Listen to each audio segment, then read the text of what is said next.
नमस्कार, मैं बाल भगवान और आप देख रहे हैं मन की बात। साथियों, आज first Bihar Jharkhand media channel के माध्यम से हम लोगों को देखने को मिला था कि आज महागठबंधन का संयुक्त प्रेस कॉन्फ्रेंस होने वाला है और उसमें एक बड़ी ऐलान होने वाली है। इस पर हम बात करेंगे और बात करेंगे सचिवालय के नीति पर। क्या सचिवालय हमारे साथ दोहरी नीति अपना रहा है? तो आइए पहले जानते हैं प्रेस कॉन्फ्रेंस की बात।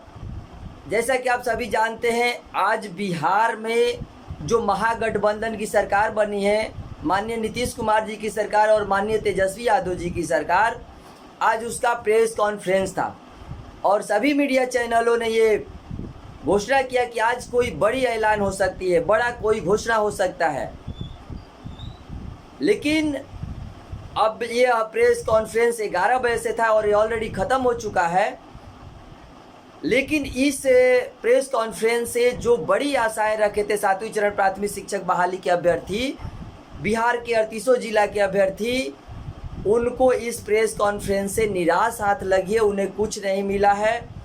यहाँ तक कि एक भी मीडिया साथी 7वीं चरण प्राथमिक शिक्षक बहाली से जुड़ी कोई सवाल भी नहीं किए कि क्या पिछले 3 साल से लगातार इंतज़ार कर रहे हैं बिहार के 38 जिला के एक अभ्यर्थियों का भी के लिए भी एक सवाल किया जाए कि क्या 7वीं चरण प्राथमिक शिक्षक बहाली कब तक आएगा, उसका शेड्यूल कब तक आएगा। तो इस तरह से इस प्रेस कॉन्फ्रेंस से हमें निराशा हाथ लगी। हमारे जो 7वीं चरण प्राथमिक शिक्षक बहाली विज्ञप्ति का इंतजार कर रहे हैं जो साथी, उनके लिए इसमें कुछ घोषणा नहीं हुआ। ये प्रेस कॉन्फ्रेंस स्पेशली बुलाया गया था जो बिहार सरकार के मंत्रियों पर ईडी और सीबीआई के द्वारा जो छापेमारी की जा रही है उसके लिए थी। साथियों, जब दर्द खुद पर होता है तो एहसास होता है कि अब कैसा लग रहा है। वही हाल देखने को मिला इस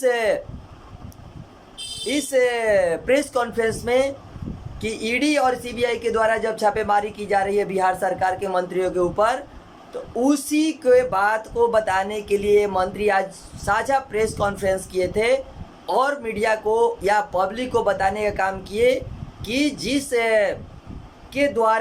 पार्टी के ये कोई सीबीआई और ईडी का जो है ऐच्छिक छापेमारी नहीं है, बल्कि आपका किसी पार्टी के द्वारा प्रायोजित है, अर्थात जो केंद्र सरकार है उसके प्रायोजित है। जब अपने ऊपर दर्द गुजरा, जब अपने ऊपर बात आई, तो ये लोग एक बार घोषणा करने लगे, प्रेस कॉन्फ्रेंस करने लगे, चाहे जेडीयू के नेता हो चाहे आरजेडी के नेता हो मिल करके। लेकिन बिहार के 38 जिला के अभ्यर्थी, पूरे बिहार के अभ्यर्थी लगातार 3 वर्षों से सड़क पे हैं और मारे फिर रहे हैं और ऐसे मंत्री, ऐसे नेताओं को इनका दुख दर्द नहीं दिख रहा है। सोचने वाली बात है। सवाल तो बनता है कि आखिर एक तरफ जब आप पे कोई बात उठती है, उंगली उठती है, आप पे जब सवाल उठती है तो आप तुरंत प्रेस कॉन्फ्रेंस करते हैं, तुरंत आप मीडिया के सामने आकर के उसको बताने का काम करते हैं कि हम निर्दोष हैं, हमारी कोई गलती नहीं है और ये हमारे ऊपर मनमानी ढंग से हमें नीचा दिखाने के लिए कार्य कर रहे हैं, हमें तोड़ने की कार्य कर रहे हैं। और वहीं दूसरी तरफ बेरोजगार जो है बिहार के मारे फिर रहे हैं। और 7वीं चरण प्राथमिक शिक्षक बहाली के जो अभ्यर्थी है पिछले 3 वर्षों से लगातार सड़कों पे हैं, लगातार मंत्रियों, लगातार सचिवालय, लगातार संतरियों के दफ्तर का चक्कर लगाते थक गए और रोड पर आकर के मारे फिर रहे हैं। फिर भी आपके पास फुर्सत नहीं है कि आप क्या करिएगा, इनके बारे में एक शब्द आप नहीं बोल रहे हैं। केवल इंतज़ार करिए। अभी तुरंत एक हमारे जो आरजेडी के प्रवक्ता हैं चितरंजन गगन सर, उनका पुनः एक ट्वीट आया है और वो बोले हैं कि हम नोटिफिकेशन की नहीं, शेड्यूल की बात चल रही है। सर, बात चल रही है तो बात कब फर्श पर आएगी? आखिर कब तक 7वीं चरण प्राथमिक शिक्षक बहाली के इंतजार कर रहे बिहार के 38 जिला के अभ्यर्थियों का इंतजार कब खत्म होगा? सवाल तो है और सवाल तो पूछा जाएगा सर कि जब आप पे कोई चीज़ होती है, आप पर कोई चीज़ अपने पर बनती है तो आप तुरंत प्रेस कॉन्फ्रेंस करते हैं उसको और दूसरे पार्टी पर आरोप प्रत्यारोप करते हैं, दूसरे को बताते हैं। लेकिन क्या एक तरफ आप अपना कुनबा झाँक रहे हैं, एक तरफ अपने घर को देख रहे हैं और एक तरफ बेरोजगारों को आप यूँ ही छोड़ दिए हैं, यूँ ही भटकते रहने के लिए। उनके लिए कोई सूद नहीं लिया जा रहा है, कुछ नहीं किया जा रहा है। तो अभी ये प्रेस कॉन्फ्रेंस ख़त्म हो चुकी है और मैं बता दूं आप सभी को कि इस प्रेस कॉन्फ्रेंस से 7वीं चरण प्राथमिक शिक्षक बहाली के बारे में इसमें कुछ नहीं बोला गया, कुछ घोषणाएं नहीं हुई। जो हम उम्मीद लगा रहे थे कि कोई बड़ी घोषणा होगी, कोई बड़ा ऐलान होगा, शायद 7वीं चरण प्राथमिक शिक्षक बहाली का ऐलान हो जाए, लेकिन ऐसा कुछ नहीं हुआ मेरे साथियों। और ये प्रेस कॉन्फ्रेंस केवल केंद्र सरकार के विपक्ष में रहा और कुछ भी नहीं। अब मेरा ये दूसरा जो सवाल था वो है कि सचिवालय क्या हमारे साथ दोहरी नीति अपना रहा है? ये भी एक सवाल है। आप सभी को पता है कि पिछले शुक्रवार को हमारे कुछ साथी जो है सचिवालय का दौरा किए थे। सचिवालय दौरा में ये देखने को मिला, ये सुनने को मिला कि जो सचिवालय के आला अधिकारी हैं, चाहे रवि प्रकाश सर से बात हुआ था हमारे साथियों का, हमारी फ़ोन पर भी बात हुई थी, तो उनका कहा नाम था कि हमारे तरफ से सारे कार्य किए जा रहे हैं, अच्छी बात है, हम तैयार हैं, अच्छी बात है, जो ऊपर से हमें आदेश मिलेगा वो हम आपको पूरा कर देंगे, अर्थात विज्ञप्ति दे देंगे। अगर मंत्री का आदेश आता है, अगर उप मुख्यमंत्री का आता है, मुख्यमंत्री माननीय नीतीश कुमार जी का आता है। और मेरे समझ में थोड़ा ये बात नहीं आ रही है कि यही दीपक सर हैं, जब पहली बार प्रेस कॉन्फ्रेंस कर रहे थे माननीय शिक्षा मंत्री जी, तो उस समय कह रहे हैं कि आप डेडलाइन मत दीजिएगा, डेडलाइन दीजिएगा तो फंस जाइएगा। सोचिए, एक तरफ वो कह रहे हैं कि आप डेडलाइन मत दीजिए और एक तरफ कह रहे हैं कि हम तैयार हैं। क्या सचिवालय भी हमें दोहरी नीति के साथ हमारी मजाक तो कहीं नहीं उड़ा रहा है? सोचने वाली बात है।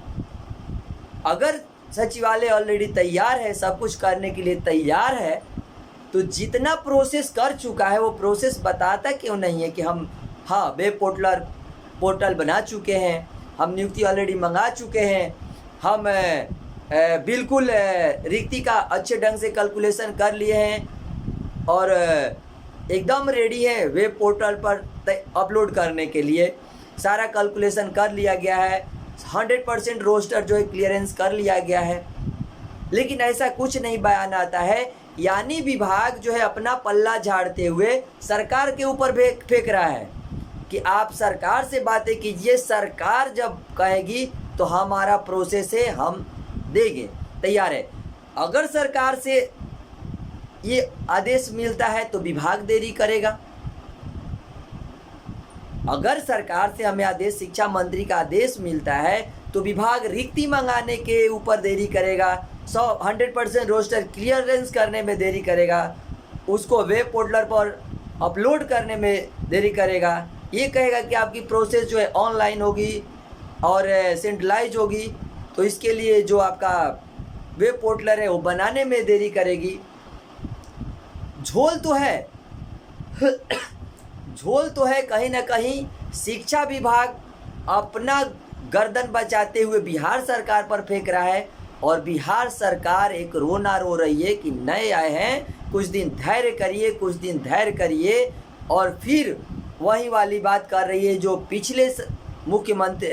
पिछले आपके शिक्षा मंत्री माननीय विजय कुमार चौधरी जी हम लोग के साथ खेलते आ रहे थे, वही खेला। शायद अब ये सरकार खेल रही है और इस सरकार के सभी मंत्री खेल रहे हैं। काहे कि इन्हें पता है कि हमें किस चीज़ पर लटकाया जाता था, बिहार के 38 जिला के अभ्यर्थियों को किस चीज़ पर लटकाया जाता था कि जल्दी दे देंगे, यथाशीघ्र दे देंगे, तुरंत दे देंगे, जैसे छवा ख़त्म होगा वैसे दे देंगे। उसी चीज़ को टारगेट करके, उसी चीज़ का सहारा लेकर के जो आपके बिहार सरकार, वर्तमान बिहार सरकार है महागठबंधन की सरकार, उसके भी मंत्री वैसा ही शायद खेल खेल रहे हैं हम लोगों के साथ। और शिक्षा विभाग अपना पल्ला झाड़ते हुए जो गेंद है वो फेंक दी है बिहार सरकार की तरफ, मंत्रियों की तरफ, शिक्षा मंत्री की तरफ और माननीय उप मुख्यमंत्री और मुख्यमंत्री की तरफ। और आपका मंत्री जो है ये अपने गर्दन बचा रहे हैं कि अभी हम नए हैं, कुछ दिन धैर्य करिए, कुछ दिन धैर्य करिए। तो सवाल ये भी बनता है कि क्या शिक्षा विभाग हमारे साथ दोहरी नीति अपना रहा है? क्या ये भी अभी लेट लतीफ़ी के चक्कर में है या सचमुच आपका सारा चीज़ रेडी है? अगर रेडी होता तो अधिकारी बताते कि हाँ ये चीज़ रेडी हो गया है, लेकिन उनका कोई आपका मजबूरी होगा या कहिए सुरक्षा की दृष्टि से या उनकी जवाबदेही बनती होगी कि अभी कुछ नहीं बताना है। लेकिन कहीं ना कहीं इस रणनीति से, जिस हिसाब से शिक्षा विभाग बात कर रहा है कि आप मंत्री के पास जाइए, अगर ऊपर से आदेश आता है तो हम प्रक्रिया को चालू कर देंगे, लेकिन सच तो ये है कि चालू करने में भी विभाग कुछ लेगा। इसलिए मैं अंत में ही कहना चाहूँगा कि हमें बिहार सरकार के मंत्रियों पर और शिक्षा विभाग पर भी दबाव और प्रेशर बनाए रखना होगा ताकि कहीं से ढील न दी जाए, ताकि शिक्षा विभाग कम से कम अपना कार्य बखूबी करे और उसे लगे कि जैसे ऊपर से आदेश आएगा हमें देना है। बहुत बहुत धन्यवाद आप सबका हमारे इस वीडियो को देखने के लिए, और विनम्र निवेदन होगा कि लाइक सब्सक्राइब करें और अधिक से अधिक शेयर करें। बहुत बहुत धन्यवाद।